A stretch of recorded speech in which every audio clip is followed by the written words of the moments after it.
Hey guys, how's it going? Welcome back to my channel. Today I'm starting a brand new discography journey, a brand new artist I've never listened to yet on my channel, and one of you guys recommended this artist to me last year sometime. I don't remember when, but one of you left a comment saying that I should check out Simon and Garfunkel, and I was like, you know what? That's a fantastic idea. I also think it's perfect timing at the moment to listen to some Simon and Garfunkel because I'm also listening to the Beatles and their entire discography, so I think Simon Garfunkel is the perfect complement to listening to the Beatles. And also, outside right now, at least where I live, it's winter, it's cold, it's dreary, it's dark out, so I don't know, it just kind of sets the right mood and aesthetic for listening to some Simon and Garfunkel. So overall, if I'm gonna listen to some Simon and Garfunkel on my channel, this is the time to do it. Simon and Garfunkel were an American folk rock duo consisting of singer-songwriter Paul Simon and singer Art Garfunkel, and were one of the best-selling music groups of the 1960s. Simon and Garfunkel met in elementary school in Queens, New York in 1953, where they learned to harmonize and began writing songs. Now, Simon and Garfunkel had a troubled relationship, leading to artistic disagreements and their breakup in 1970.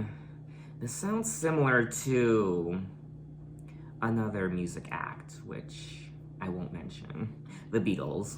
It does say here that the Beatles officially broke up in 1970, so not only did the Beatles break up that year, but also it looks like Simon and Garfunkel did as well. Now, Simon and Garfunkel did win 10 Grammy Awards and were inducted into the Rock and Roll Hall of Fame in 1990. They are described as the most successful folk rock duo of the 1960s and one of the most popular artists from the decade. They are among one of the best-selling artists of all time, having sold more than 100 million records worldwide, and they are ranked 40th on Rolling Stone's 2010 list of the greatest artists of all time and 3rd on its list of the greatest duos. Now, their discography is relatively small. They only released 5 albums. In today's video, I will be checking out their debut album from 1964 called Wednesday Morning, 3 a.m. There are 12 tracks on the album, and the album's 32 minutes.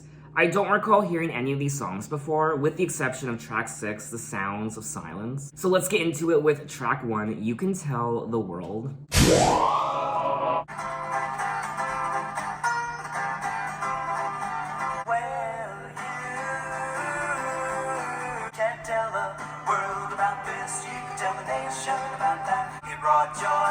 This kind of sounds like the Beatles, I won't lie.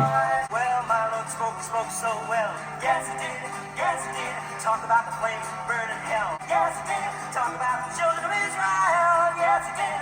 Yes, he did. You can't tell the world about this. You can tell the nation about that. He brought joy, joy, joy, joy, joy, joy. Yes, he did. Yes, he did. My Lord spoke to me. Yes, he did. Yes, he did. Joy, joy, joy, joy, joy, joy. Yes, it did. Yes, it did. Now the Jordan River is telling why. Yes, it did. Yes, it did. Tell that the gospel has come. Tell that the victory's been won into my heart. That was track 1, You Could Tell the World. Wow. I liked this song quite a bit. I really like the chorus. I think it's quite catchy. I like the song overall. I pretty much like everything about it. I like the instrumental and their vocals, and it's a very catchy song. At least it was for me. Initially, when I first started listening to the song, the first 30 seconds or so, it kind of reminded me of a Beatles song, but then towards the middle, and then towards the end, I was like, no, this doesn't really sound like a Beatles song anymore. It sounds like a Simon and Garfunkel song. I liked the acoustic guitar and the overall lyrics. He brought joy, joy, joy, joy, joy into my heart. Well, my Lord spoke, he spoke so well. Yes, he did, yes, he did. Talked about the flames that burn in hell. Yes, he did. Yes, he did. Tell him what the master has done. Tell him that the gospel has come. Tell him that the victory's been won. So I imagine they must be singing about God. Now, I don't know anything about Simon and Garfunkel. I don't know anything about their personal lives. I don't know anything about their lives in general. I don't know anything about their personalities. I don't know how religious they are. But hopefully that's something I discover more of when I listen to more of their music. So let's move on to track 2. Last night I had the strangest dream. Last night I had the strangest dream to put an end to war. A mighty room, the room was filled with men. They'd never fight again. They all joined hands and bowed their heads, and the people in the streets below were scattered on the ground.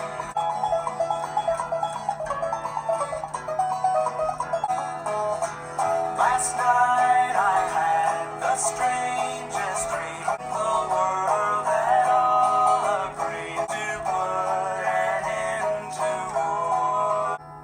That was track 2. Last night I had the strangest dream, and this is another track I enjoyed. I like the overall instrumental and their harmonies, the vocals, and I thought it was a nice song overall. Now the banjo was played by Paul Simon on this track, and that was one of the highlights of the song for me. Now it looks like this is a cover of the American folk singer-songwriter Ed McCurdy song from 1950. Last night I had the strangest dream I ever dreamed before. I dreamed the world had all agreed to put an end to war.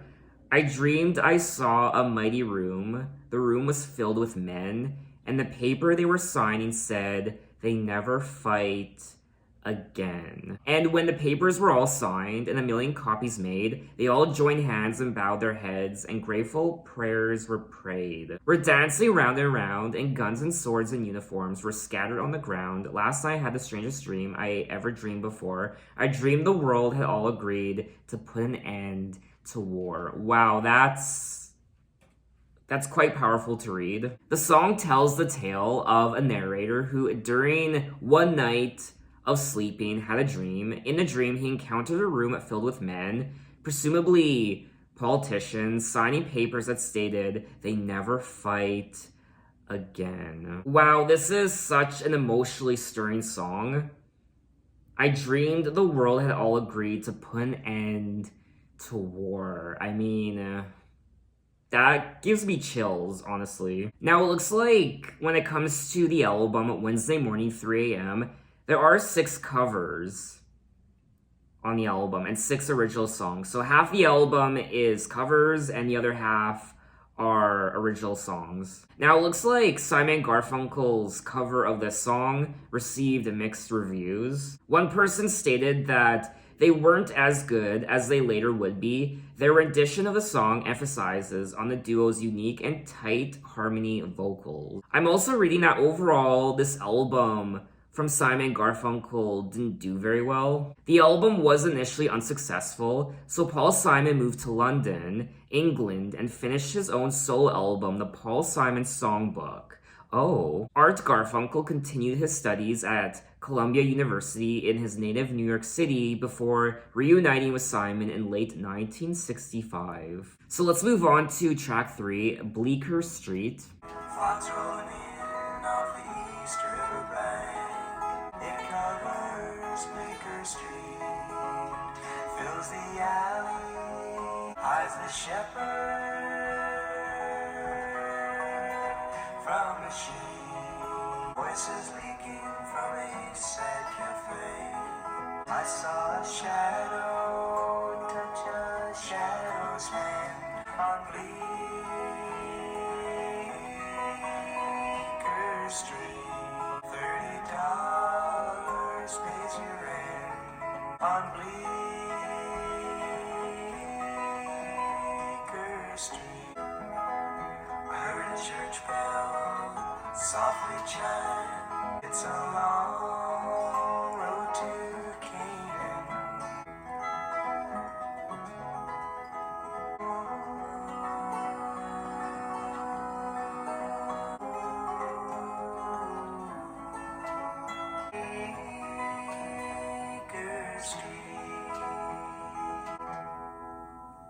That was track 3, Bleecker Street. I was getting a little teary-eyed. I don't know if you could tell. Their harmonies are... I don't even know what to say. I think out of the first 3 songs I've listened to, this one's probably my favorite. I just like the overall... I just like how it made me feel. I like... just... I don't know. I don't know how to explain myself. I just like listening to the song. I like the vibe. I like the energy of the song, the overall instrumental, and like I said, their vocals and just the lyrics, and it's just Fog's rolling in off the East River bank like a shroud. It covers Bleecker Street, fills the alleys where men sleep, hides the shepherd from the sheep.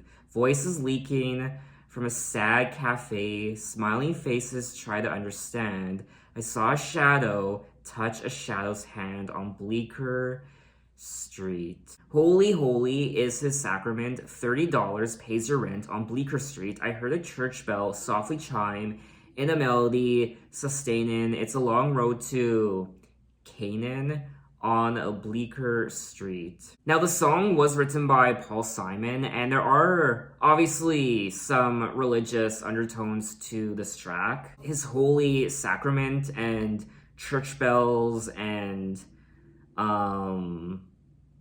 shepherds, hides the shepherd from the sheep and what have you. Now, I actually don't know where Bleecker Street is. I've heard of it before, and it's an east-west street in the New York City borough of Manhattan. It is most famous today as a Greenwich Village nightclub district, and the street connects a neighborhood today popular for music venues and comedy. Paul Simon has said that the song is more representative of the New York folk sound of the time than of his particular talents. He says that while many lesser-known songwriters have 1 or 2 standout songs, for the most part, everybody of that period was writing the same thing. The line, $30 pays your rent on Bleecker Street, is shocking to anyone who has been to the neighborhood, where you would be lucky to find an apartment for less than $2,000 a month. In the Gospels, it mentions for 30 pieces of silver, Judas turned Jesus over to the authorities.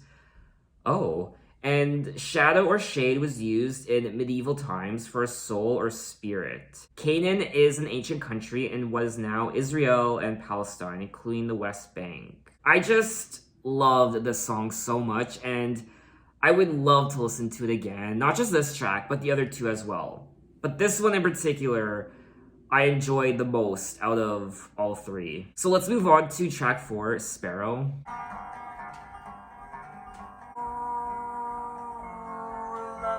Sparrow, far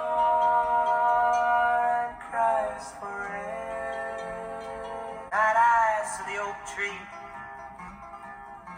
and my blanket of leaves won't warm her cold breath. And who will speak a kindly word? The entire idea is utterly absurd. I'd be laughed at and scorned if the other swans heard. Who will take pity in his heart? I would if I could, but I cannot, I know. Will no one write her eulogy? For all I've created returns unto me.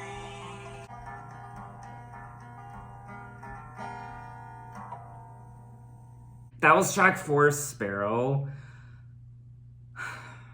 You know what? This album just keeps getting better and better. Another song written by Paul Simon, and I love this song just as much as the prior track, Bleecker Street. The overall instrumental and the harmonies, the vocals, and just the overall lyrics, just everything about it was gorgeous to listen to, and so stirring, and it stirred something inside of me, and I just, I'm enjoying an album, and I'm just left speechless, and I say a lot of ums too. Ooh, love a little sparrow. Oh, I love that part. Who's traveled far and cries for rest? Not I, said the oak tree. I won't share my branches with no sparrow's nest, and my blanket of leaves won't warm her cold breast. Huh. I'd be laughed at and scorned if the other swans heard, and who will take pity in his heart, and who will feed a starving sparrow? Not I, said the golden wheat. This almost reads like a children's folktale or something. This song was just gorgeous to listen to. That instrumental, the guitar, it's just it's so beautiful. Now, when it comes to who did what on the album, instrumental-wise, Paul Simon played the acoustic guitar and also the banjo on Last Night I Had the Strangest Dream, like I said already. Also his vocals, and Art Garfunkel didn't play an instrument, he only provided us with his vocals. And Barry Kornfeld played the acoustic guitar, and Bill Lee played the double bass. So it looks like there were very few instruments played on this album. Only the acoustic guitar and the banjo and the double bass. That's it. These songs are just so pleasant to listen to. And it's like ear candy. It really is. Just magic. According to Garfunkel, the plants and animals are metaphors. The oak tree represents greed, the swan represents vanity, and the golden wheat represents hypocrisy. Now, someone here did an analysis of every single Paul Simon song ever, and he said, like the Grimms, it contains a lesson about cruel selfishness, and like Anderson's, it concludes with a religious note. Oh wow, so it seems like this song is a very big deal lyrically. There's like a huge analysis on it when it comes to this story. Who will love a little sparrow?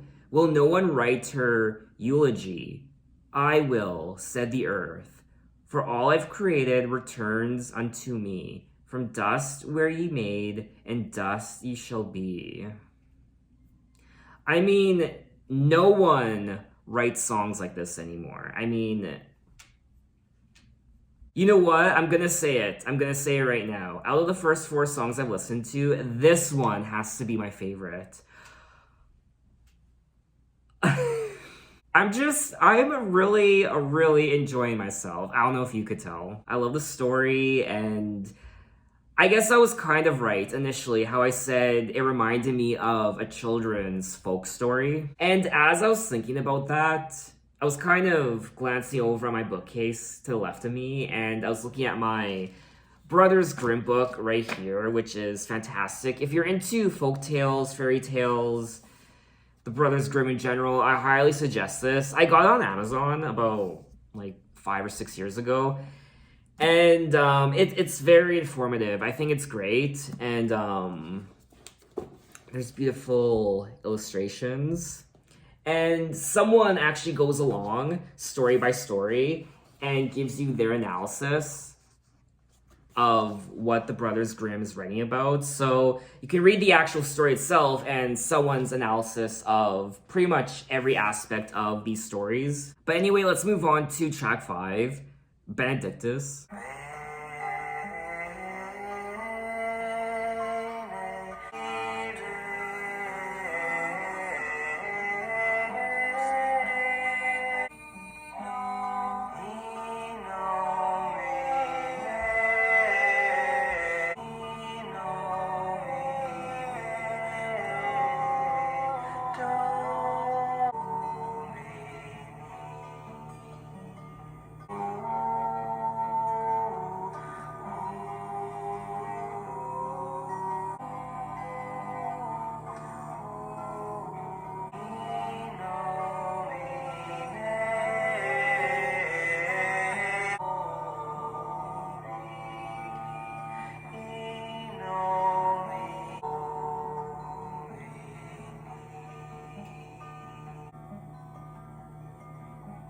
Now, it's quite rare that a song makes me cry in one of these videos.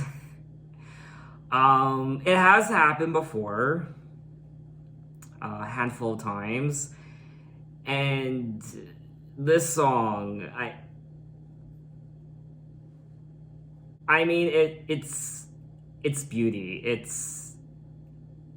It brought tears to my eyes, and I think that's probably one of the best compliments I can give a song, is if it brings tears to my eyes for whatever reason. It could be the melody, the vocals, it could be the harmonies, it could be the lyrics, it could remind me of something that happened in my life. There are many different factors that contribute to me getting emotional during a song, and in this song's case, it was probably just more so,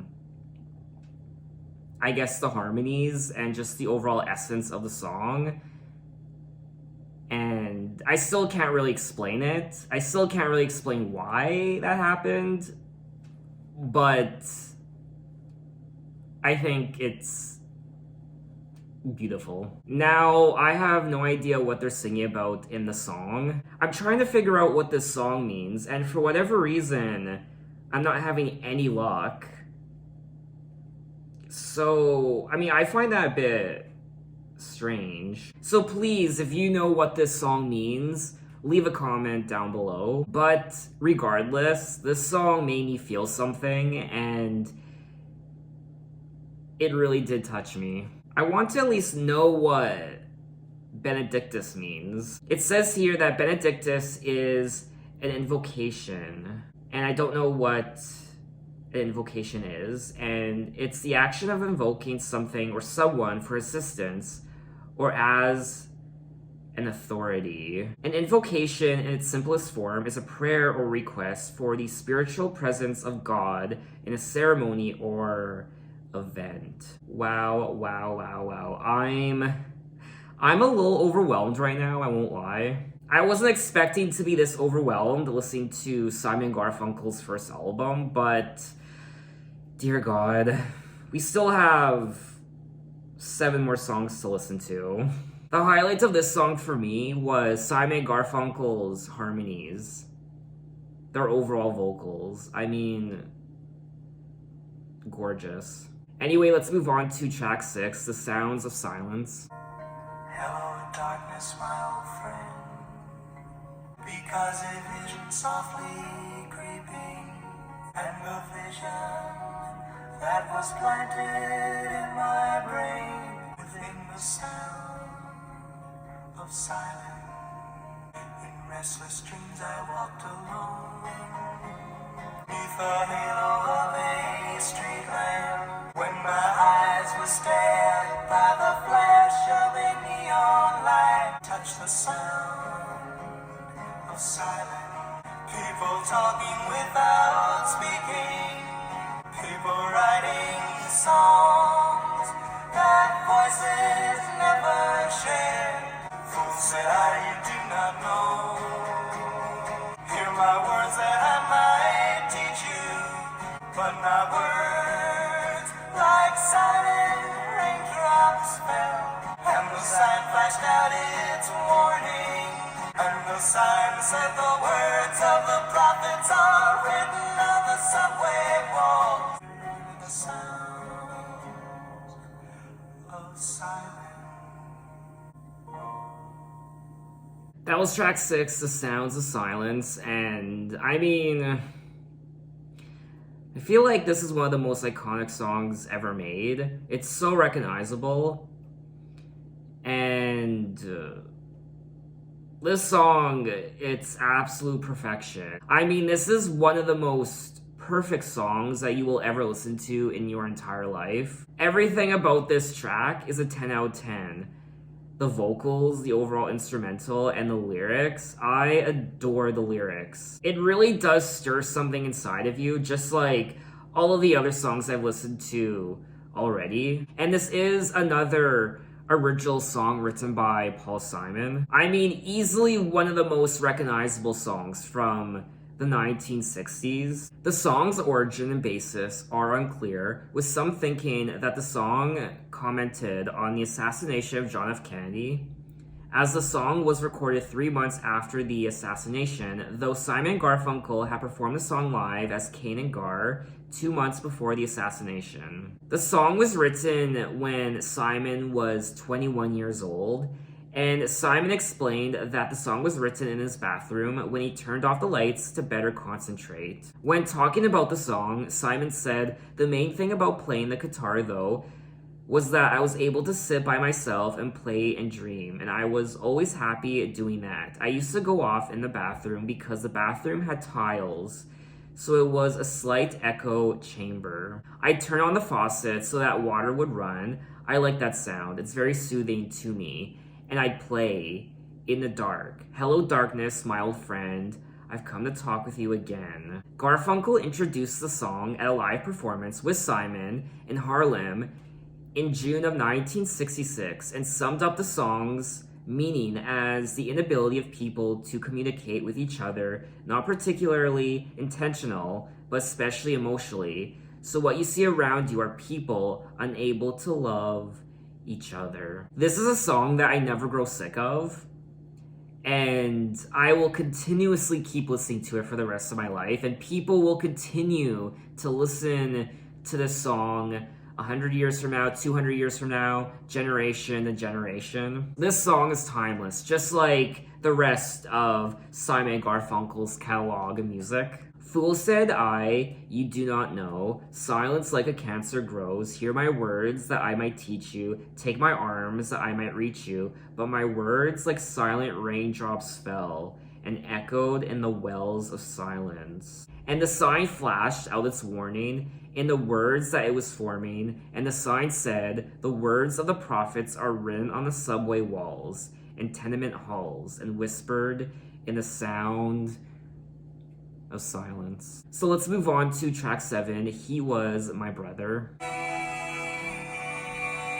was my brother, 23 years old, the day he died. Oh,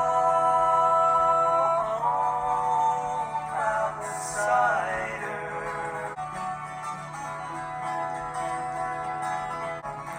An angry mob trailed him on. He shot my brother dead. He was my brother. He was my brother. He died so his brothers could be free.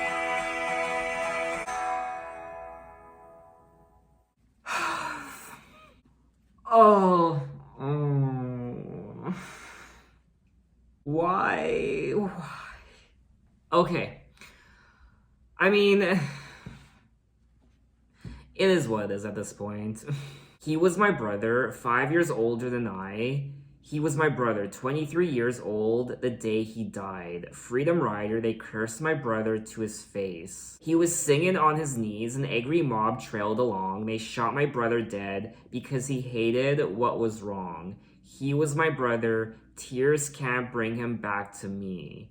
And he died so his brothers could be free. This is another original song written by Paul Simon. So I imagine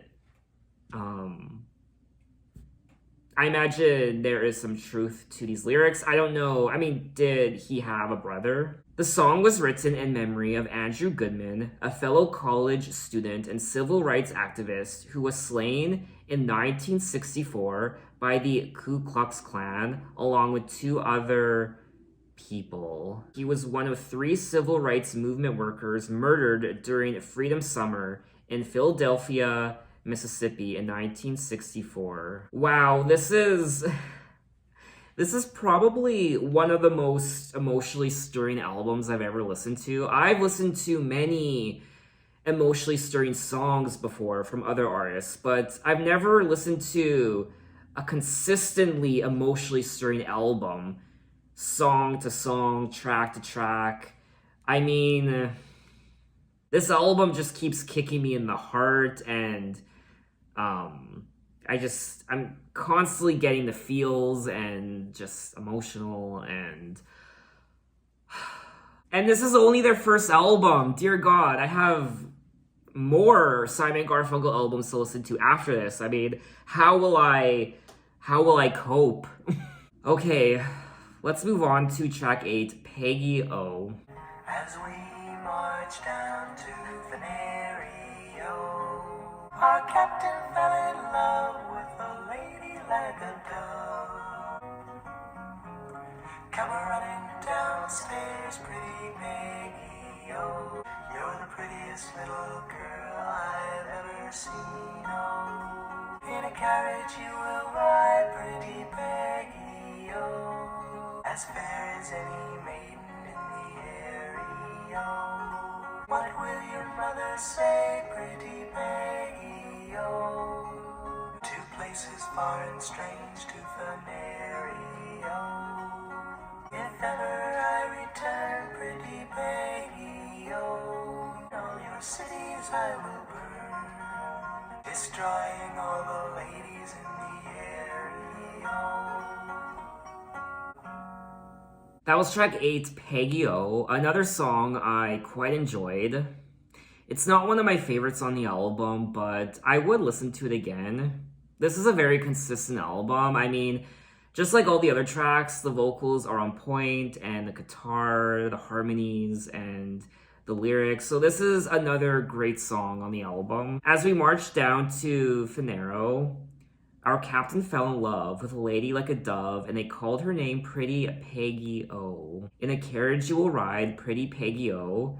In a carriage you will ride, with your true love by your side, as fair as any maiden in the area-o. If ever I return, pretty Peggy-o, if ever I return, all your cities I will burn, destroying all the ladies in the area-o. So we go from... This song starts off quite romantic. Our captain fell in love with a lady like a dove, and she's pretty, combing back your yellow hair, in a carriage you will ride, pretty Peggy-o. And then the song ends with, if I ever return, all your cities I will burn, destroying all the ladies in your area-o. So I'm very curious to find out the story of the song, I guess. The song is taken from a traditional Scottish song. The general plot of the song being the captain of the troop being enchanted by this golden-haired girl, Peggy, and offering her father various inducements to let the girl go with him. Ribbons, necklace of amber, pretty petticoats, etc. The father agrees, but the girl doesn't, and the captain dies of a broken heart. Why does he threaten to burn cities at the end of the song? He says, all your cities I will burn, destroying all the ladies in the area-o.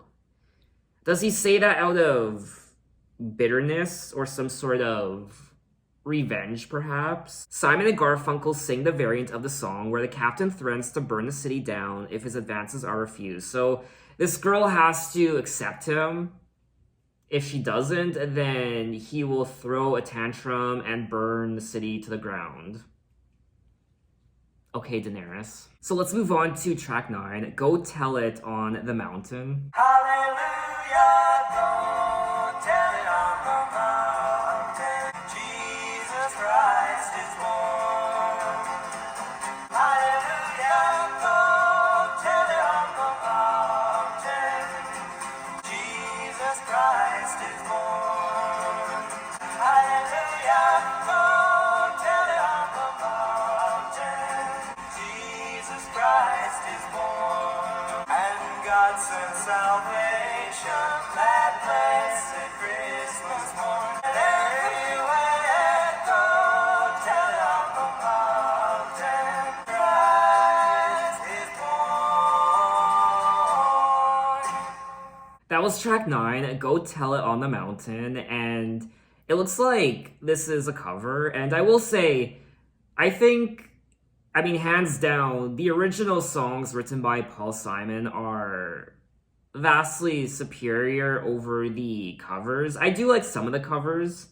This one though, track 9, Go Tell It on the Mountain, is probably my least favorite song on the album. It's a very religious song, obviously. They're shown a holy light, hallelujah, go tell it on the mountain, over the hills and everywhere. Go tell it on the mountain, Jesus Christ is born. And God sent salvation at blessed Christmas morn. I really didn't care for this song. I mean, I like their vocals and the overall instrumental, of course, but I wouldn't listen to this song again. I would maybe listen to this song again if I was forced to during catechism or something.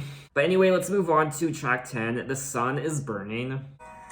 The sun is burning in the sky. In the park, the lazy bees are droning in.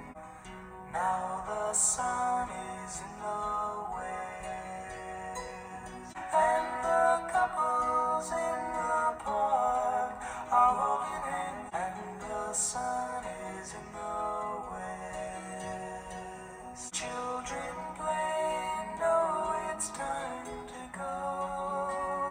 Now the sun has come to earth. Death comes in a blinding flash of hellish heat. Now the sun has disappeared. Twisted, sightless wrecks of men go groping on their knees, and the sun has disappeared. That was track 10, The Sun is Burning, and I do think this is another cover on the album. The sun is burning in the sky, strands of clouds go slowly drifting by. In the park, the lazy bees are joining in the flowers among the trees. And the sun burns in the sky, now the sun is in the west, little kids go home to take their rest, and the couples in the park are holding hands and waiting for the dark. Now the sun has come to earth, shrouded in a mushroom cloud of death. So obviously when I read that part, I was thinking of a nuclear bomb. Death comes in a blinding flash of hellish heat and leaves a smear of ash, and the sun has come to earth. This is a disturbing song to read. It really is. He's singing about, I guess, obviously nuclear war or whatever, this blinding flash of hellish heat, and the sun has come to earth. All is darkness, anger, pain, and fear. Twisted, sightless wrecks of men go groping on their knees and cry in pain, and the sun has disappeared. A very chilling song to listen to. I do like it. I would listen to it again. It's not one of my favorite tracks on the album, but I can appreciate the lyrics because they are quite disturbing to read. So let's move on to track 11, The Times They Are a-Changin. Come and gather around, people, wherever you roam. Feel the trench to the bone. If your time to you is worth saving, for the times they are a-changin'. And keep your eyes wide, the chance won't come again, for the times they are a-changin'. Oh, senators, congressmen, please heed the call. The battle outside raging. Come mothers and fathers all over the land. Your old roads rapidly aging. For the times they are a-changing. The cursed task, this slow one now will later be fast. The orders rapidly fading. For the times they are a-changing. For the times they are a-changing.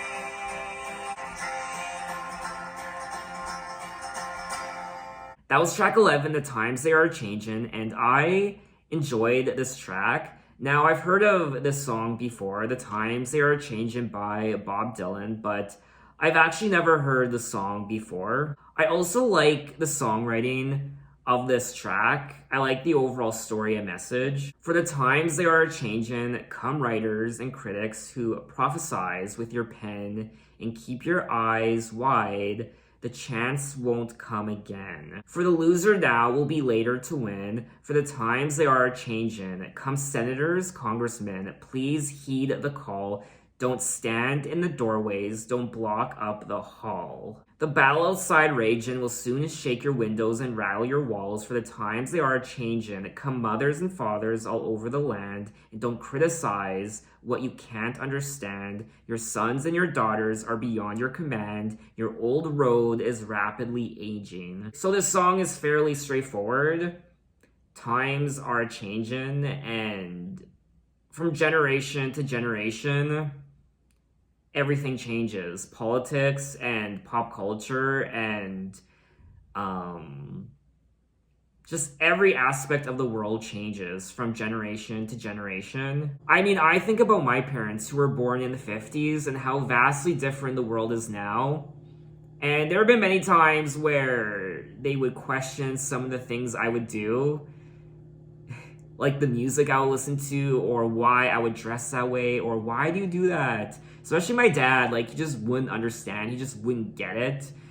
And he wouldn't understand that that's just what my generation did. And just society in general, I guess the political correctness and just the way the world is headed when it comes to diversity and also politics and just everything that's happened, the wars and just everything. And I imagine it's going to be the same way when I'm older, looking at the generations to come and judging what they do. I mean, it happens with every generation. But the times are changing. Politics, pop culture, war, and just the overall state of the world.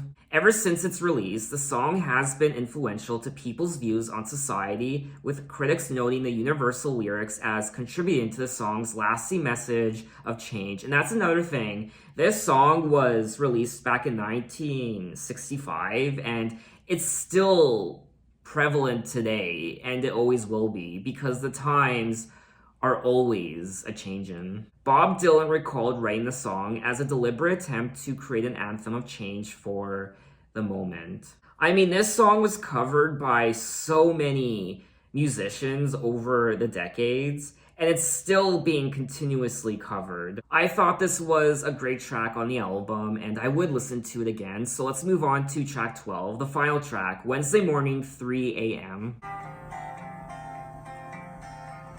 I can hear the soft breathing of the girl that I love, and her hair in a fine mist floats on my pillow. She is soft, she is warm, but my heart remains heavy, and tonight will be all I have left to recall. Oh, what have I done? I've committed a crime, broken the law. I held up and robbed a hard liquor store. My life seems unreal, my crime an illusion. The morning is just a few hours away.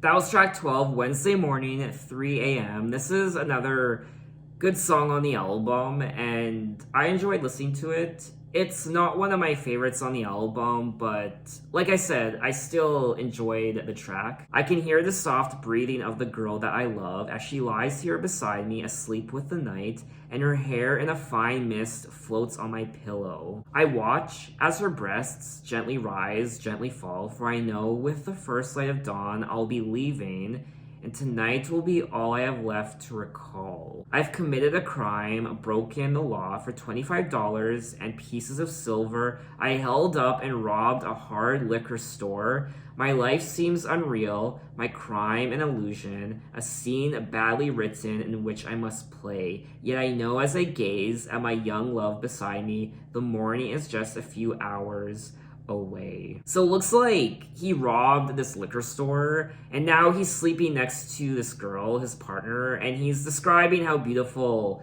she looks in the moonlight as she sleeps, her hair, the softness of her skin, her breasts, and what have you. And he's committed this crime, he's broken the law, And maybe he's preparing to leave her because he feels horrible for what he did. And I know as I gaze at my young love beside me, the morning is just a few hours away. Someone here said that they think it's an allegory for something that you shouldn't have done. And it's someone who's done something really, really stupid without realizing the consequences. In this case, the guy will lose the girl due to the crime he committed. The whole song is about time going away, time that never comes back, the time left till the morning, the time spent with her, the whole present time. So it's that horrible knot in your stomach that you get when you realize that you did something wrong. And you realize that what you have right now, it can possibly be taken away because of the horrible, shitty mistakes or mistake that you made. So in this case, maybe he was caught, I guess, and he'll be going to jail, and maybe he won't see his girl again for a very long time, I guess. I mean, that's kind of my interpretation of the song. So that was all 12 tracks of Wednesday Morning, 3 a.m. by Simon and Garfunkel, and this was a very emotionally stirring album for me to listen to. I got teary-eyed so many times listening to quite a few of these tracks, and lyrically, it's such a sad, bittersweet, yet beautiful album to listen to, and their vocals, their harmonies, just gorgeous and heartbreaking and just wonderful. I also liked the subtle and simple instrumental on this album, the acoustic guitar and the banjo. The overall folk sound to the album was wonderful to listen to. I liked the original songs from Paul Simon more than I did the covers. I liked some of the covers, but overall I prefer the original songs written by Paul Simon. If I had to choose, I would say that I prefer the first half over the second half. It's not a perfect album. There are a couple, or I should say, quite a few perfect songs on the album, but the album itself isn't perfect, but it's still a great album, and I would definitely listen to it again. There are a couple, I mean, I wouldn't call them clunkers. There are a couple songs that I was a little indifferent towards, but overall, I would listen to each and every one of these songs again. There's also social commentary and just death and religion too, singing about God. This is their debut album, and I think it's a fantastic start for what is to come in the rest of their discography. From my understanding, their albums only get better from here on out, so I thought this album was great, so I can only imagine what the rest of their albums are gonna sound like. So what did you guys think of the album, and what are your impressions? Maybe you didn't like it as much as me. Tell me why. I like what this album did to me and how it made me feel, and it was a wonderful experience. So in my next Simon Garfunkel video, we will move on to their second studio album from 1966 called Sounds of Silence. I'm very much looking forward to that, and thanks for watching, guys. You can find me on Twitter, you can find me on Instagram, you can message me and say, hey, how are you? And I'll see you next time. Take care.